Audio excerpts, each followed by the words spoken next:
We saw what happened the COVID year. A lot of these players took less contracts. George Springer took $120 million for a center fielder, one of the best center fielders in the league.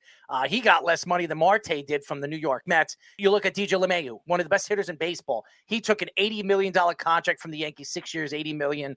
And now you look at this offseason, you have Seager getting a $300 million contract. Simeon got almost a $200 million contract. And then Aaron Judge, just recently, the Yankees, before the season started, offered him a 7-year, $213 million contract, which he turned down, which I was very surprised about. Are you surprised that players are getting this much money? And are you surprised that Aaron Judge turned down a 7-year contract with all the injuries he's had in the past with his size and all that other stuff? Are you surprised that he turned down a contract like that? I wouldn't say I'm surprised because, if you look at the history, it's not like salaries are going to go down. Like the guys that you mentioned about Simeon, like he bet on himself in Toronto and it paid off. So I think a lot of guys are seeing like how good the travel is and all the like the maintenance medical stuff that you can do. A lot of times people would sign early and take the deal on the table just because it takes away the risk. But I think guys are realizing that there isn't as much risk and you can just kind of be patient. I think someone will pay him what he wants, if you look at it, if he holds out long enough. But I don't know, like that's a big market. And I think a lot of guys are starting to see how much money they can make if they just wait a little bit, which I don't know if it's good or bad for the game, but it's definitely good for their pocketbooks. Speaking of money, we're seeing a lot of these teams pay players earlier within their development. The Blue Jays, the White Sox paying Eloy Jimenez and Luis Robert even before they even played on the field. The Braves, and then most recently the Rays with Wander Franco. And the Yankees. Yeah. Savarino. So is that a trend that you think will continue all across baseball, especially now with these new contract stipulations within the new CBA? Absolutely. I think that's going to definitely be something because I think before teams were keeping guys down because they didn't want to start their clock. Whereas now they can save on the back end by offering them what is seen as by the front office as a bargain deal, signing them before the market gets set by some other player. You don't have to worry about arbitration. You don't have to worry about hurting anybody's feelings. You just kind of build around that player because even back in the day when there wasn't contracts being signed, I feel like there was a set timeline of when they were going to get there and how many at-bats they were going to get. So they're just kind of, I think the team is taking that risk of, you got to obviously know the makeup of the player and hope that he doesn't just shut it down after he signs a big time contract. But at the same time, you don't allow them to make their value go up by going off that first year. I can see both sides of it. Like if I didn't have 1 day of Major League Baseball service time and they offered me a deal that basically got me to pension 10 years, I'd take that deal. And I think it works for both, but I think, agents and the union probably don't want that just because it's lowering the market. We are talking to former MLB outfielder and Dodgers professional scout, Greg Golson. Now, Greg, we look at this season and there are a tremendous amount of teams, not only in the National League, but also in the American League, that a lot of people could obviously pick to win the World Series, win the whole thing. The American League East, you have 4 potential winners. You have the Rays, the Yankees, the Red Sox, and the Blue Jays in just one division. Then if you move down the American League, you have Seattle, which added some players, Anaheim with being a healthy team, and then all the other teams that we talk. And then the National League, you have the Mets, the Braves, the Dodgers, San Diego. I mean, we could go up and down, St. Louis, all these different teams. Are you surprised that the league and the way the transition of the league has become more for many different teams? I mean, instead of just like 5 or 6 top teams in the league. I wouldn't say I'm surprised. I think there's like a kind of a cycle of talent that goes around, especially once you look at the Royals when they won it with their pitching staff.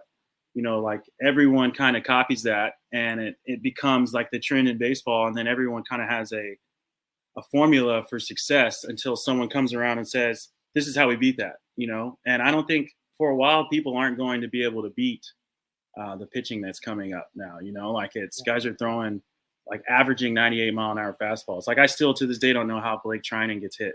I think as teams focus on pitching and the hitters kind of bottleneck and stay at the big league level, especially with the DH, the rules that they're adding and stuff to get more offense, I think they're trying to make there be more parity. Though I think the bigger markets and the teams that have, the staff that can tease out different formulas to win, that's the ones that are going to end up being good. Because you look at the Rays, they're competitive every year with one of the lower salary caps. I feel like they're cutting edge of how to win every year, and other teams are just copying what they're doing, and it's making everyone a little bit more competitive. You say that, and it's a very good question, because the Rays have a way to get into the playoffs, but they never win. They never win. They always get over the hump. They get into the playoffs, just like we've seen the Oakland Athletics. They've been doing it for years.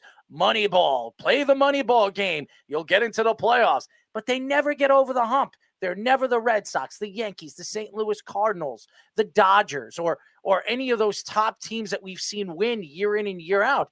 Why is that? Just like Moneyball in the book Moneyball, like Billy Beane said, you can win in the regular season, but the playoffs is a crapshoot. There's a lot of variables that I think that go into winning in the playoffs. You can't really factor in, and I think a lot of the Rays struggles just has to do with like not being experienced. It's crazy. The 2 World Series that I've been in, I have two rings. We're both against the Rays. It was the Phillies and the Dodgers. And if you look at the teams that the Phillies and the Dodgers, both of them had veteran players that had been in that situation before, whereas the Rays, it was kind of like a new thing to them in both situations. I don't think there were any repeat players from that first Rays to that second Rays team. So I don't know. I think there's a lot of just not having the experience of being there. Like when I played, I thought they would always say, "Oh, you don't have the experience." And I'd be like, "Well, the only way I can get it is if you let me play." I get what they meant by that. There's just something, there's a poise and a confidence that comes with experience that you can't really quantify. Yeah, I think Longoria was the last one of the remaining 08 team, and he just got traded in 2019, the year before they went to the World Series. So, yeah, that was the last one. So you mentioned the Phillies, the 08 World Series team. There was a lot of talent on that team, a lot of great personalities. So do you have a favorite memory of that particular season for the Phillies World Series team, and one teammate that really stood out as being a great personality guy? They kind of go hand in hand, those questions. So Ryan Howard, he always, whenever he got a chance, he took me under his wing, and it seemed like that whole year, if I would go down into, like, how the dugout is here, and then you can go behind the dugout, there's like a cage and like a video room. Well, there was a video room. I don't know if there is anymore. But there was a video room, and like, you could go back there and just kind of prepare or kind of get in from the weather.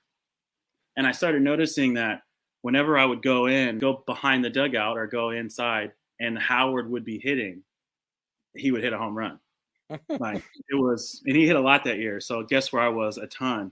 But it was interesting. Just like I told him about it, I was like, I did it probably 8 times, and he probably had 6 home runs. And I was like, I told him after the 6th time, I was like, I don't want to be superstitious, but I told him, he was like, well, you better get back there every single at bat. So obviously it kind of diminished as I kept going back there. But that was one of the memories where it was like, I don't know, I felt like I had something to do with his MVP year. We are talking to former MLB outfielder and Dodgers professional scout, Greg Golson. I know you have a lot to do, so I don't want to keep you here too long. Last question for me, 3-4 games into the season. Where do you see the Dodgers this year? Do you think they're a Major League World Series championship team this year, even with the talent that they have, with the roster that they have? Or do you think they could come up short this year like they did last year? Like, no one expected the Giants to be as good as they were last year with the lineup, with the roster that they had, and there's going to be a team that does the same this year. Like you said, on paper, our lineup is ridiculous. On paper, our roster is very strong. So I think if we stay healthy, yeah, I'd absolutely see us being in the World Series. I don't want to invoke the baseball gods by saying, that we're going to win or anything, but that's obviously the goal. That's what I'm working for, and I know that's what everybody else on the team's working for. I see it definitely being something that we're looking forward to, though. So which team in the National League do you think will be the Dodgers' biggest competition, and in the American League if they meet in the World Series? It's not going to be the Mets. I'm asking him. I'm not trying to garner a response of the Mets. For the National League, I'd say, in division, I think the Giants are always tough just because it's the rivalry. Out of division, I'd say the Brewers or the Braves. And then in the American League, I think the Blue Jays and the Yankees are always, like, the Blue Jays are solid and they're young, but I think the Yankees are I think the AL East is just going to beat up on each other again, but they'll be battle tested for the playoffs. I do believe this season will as it gets warmer, the rotation will get better. But that's what worries me this year. It's the rotation. It's not really the lineup. I think Donaldson was a great pickup for them. I don't think Yankee fans realize that Donaldson has never been in a lineup this good. You could put him as the leadoff third batter. You could put him at cleanup. He can hit. And to me, he's been an MVP before. He understands the way of hitting. And with all the power in this lineup, if they can stay in this lineup, it's a shame non-shifting doesn't start until next year. I think it'll benefit Rizzo, Gallo, and both players. Rizzo might be there next year. Gallo's not going to be there. So the Yankees are not going to benefit off of Gallo and no shifting next year. So we really appreciate you joining us, man. I know you're very, very busy. We definitely want to get you back on again, and stay clear from the sharks out there. Yeah, I'm not going in the water anyway. Good luck, and good luck for the season. And we'll probably talk to you before the season's over. Sounds good, man. Thanks for having me on. Absolutely. We were just talking to MLB outfielder, ex-MLB outfielder, Dodgers professional scout, Greg Golson. And, ladies and gentlemen, you heard it right here. If he ever becomes a GM on a team, you know who he's going to come to. He'll come to us. We can help him. We'll help him build for the future.